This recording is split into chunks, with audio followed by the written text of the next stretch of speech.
Guys, what's going on? It's me, Jimmy, and what are we talking about today? Today we're talking about a super dope game. What is it, you might ask? Well, roll the footage.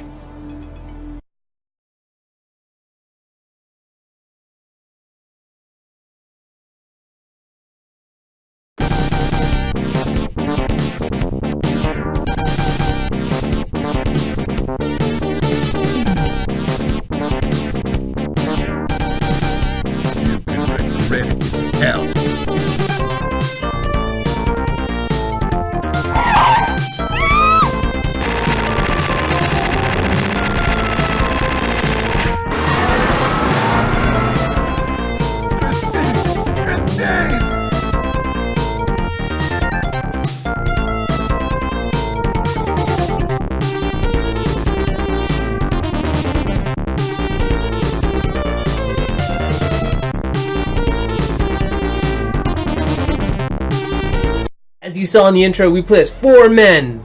And wait a minute. Is that Kevin Costner and Andy Garcia? Holy crap, it is!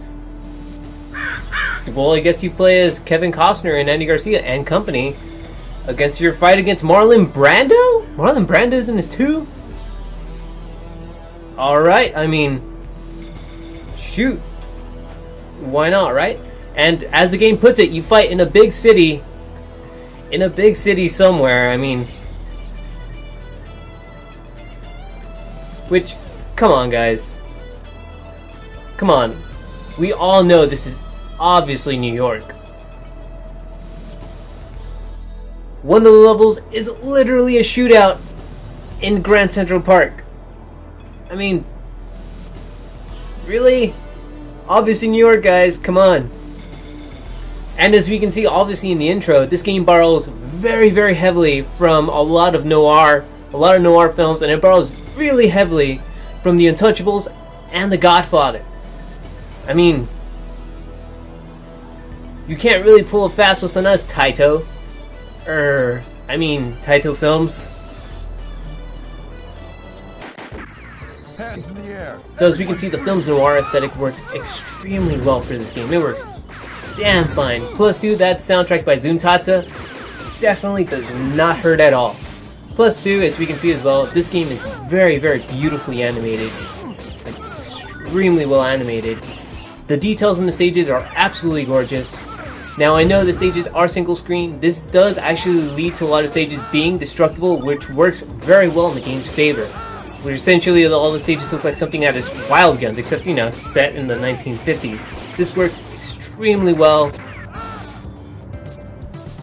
because god damn it, if there's one thing we love here in America, it's goddamn blowing shit up and guns. Plus, too, you know, there are little touches as well to the enemies as well. A lot of the enemies in this game, they actually do slump up against walls when you shoot them. They fall off railings and you shoot them when they're near railings.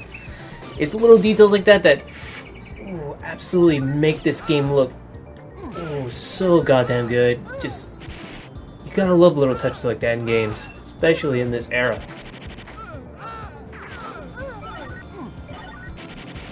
And how about that gameplay though? That's where it's at. So, gameplay uses a single joystick, 2 buttons, pretty simple. Joystick moves, 1 button shoots.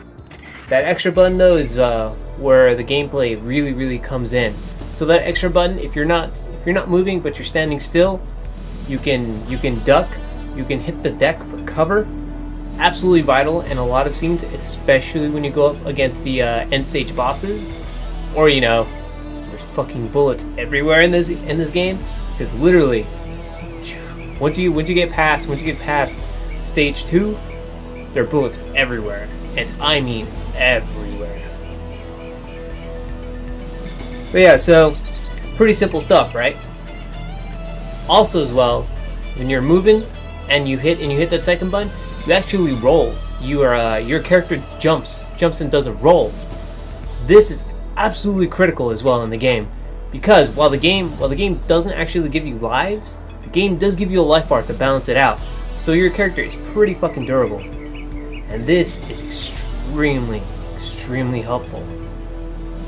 So yeah, with being able to roll and dodge, to being able to hit the deck as well to avoid bullets, this game does balance itself out. But though, this game is still extremely difficult, because I mean, after all, this is still an arcade game from the 90s. So this game is gonna kick you in the stomach, rob your quarters, kick your dog, steal your video games, never give back that video game you let it borrow in 6th grade. But I mean, hey, it's the 90s, what are you gonna do, right? But yeah, moving on to the weapons themselves in the game. So there are a fair amount of weapons in this game. You have your standard pea shooter, which is honestly, you kind of don't need any other weapon. You can legitimately go through the entire game just using your pea shooter and you'll be absolutely fine. And it actually feels quite satisfying to mash that button just to fire your gun. It feels absolutely satisfying. So along with the standard pea shooter though, there are other weapons. What are those weapons, you might ask? Glad you asked. So you have a revolver in the game, which has a lower rate of fire, but deals more damage to enemies and will actually pierce right through enemies. So that definitely helps for crowd control. You also have the shotgun, which is absolutely amazing and creates a fury of explosion whenever a blast connects with anyone in the game. It's just absolutely great. And you also have the machine gun, which you don't get as often in the game, but you do get whenever you respawn from death. Machine gun absolutely lays waste to all enemies on screen. Granted, you know, it doesn't have infinite ammunition, so once you're out, you're out. The character does throw whatever gun they have at an enemy for slightly additional damage, which is such a nice touch in the game. That game so lovingly crafted like that just works so goddamn well. Plus two as well, with all these weapons, they lay waste to the stages. Like, those stages will not even see it coming. You know, the enemies, yeah, sure, but those stages are an absolute wreck once you're done firing them. Especially the shotgun, just destroys everything. Plus two, you know, the shotgun kind of sounds like a drum whenever it connects in. It's cool, I guess, but I feel as though they could have found a much better sound effect for it.